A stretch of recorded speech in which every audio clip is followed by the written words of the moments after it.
Hi guys, good day, si Bea and welcome into my channel. Ngayon nga po ibigay po natin ang team standing as of October 19, 2023, valid nga hanggang October 21 morning 2023.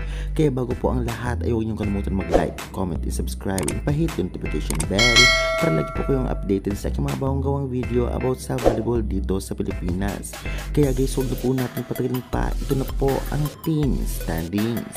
Sa ganyan po ay nangunguna po ang Cherry Tigo 2-0, NX LED 1-0, Kremlin Cool Smashers 1-0, Petrogas Angels 1-0, Signal HD Spikers 1-0, Chocomocho Flying Titans 1-1, PLDT 1-1, Akari Chargers 1-1, F26 Cargo Movers 0-1, Jerfor Defenders 0-1, From Fresh 0-2 at Galleries Tower High Riser 0-2.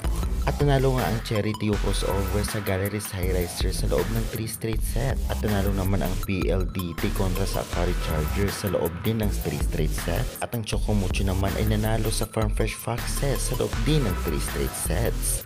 Kaya kita nga natin na talagang umiinit na ang laban at ang ibang team ay talagang ayaw na magpatalo o ayaw nang madagdagan ang kanilang pagkatalo dahil halos lahat gustong manalo. Ngunit alam naman natin na game ito at may nanalo at may natatalo, kaya lamang galingan para tumaas ang ranking at hindi mapag-iwanan dahil alam naman natin na every game ay napaka-importante dahil sa isang pagkakamali o pagkatalo ay pwedeng bumagsak ang team at hindi makapasok sa semifinals.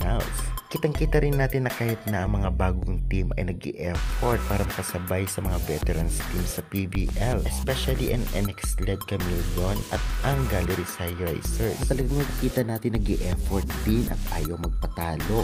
Hindi naman nagkakala yung scores nila sa mga veterans team dahil nga may ibang mga team nga na kaya nilang talunin ngunit kinakapos talaga. By the way, congratulations pa rin dahil nag-i-effort sila manalo man o matalo. Kaya guys, anong masasabi ninyo? I-comment na yan at huwag kalimutan mag-like, subscribe for more updates. Maraming salamat, babu!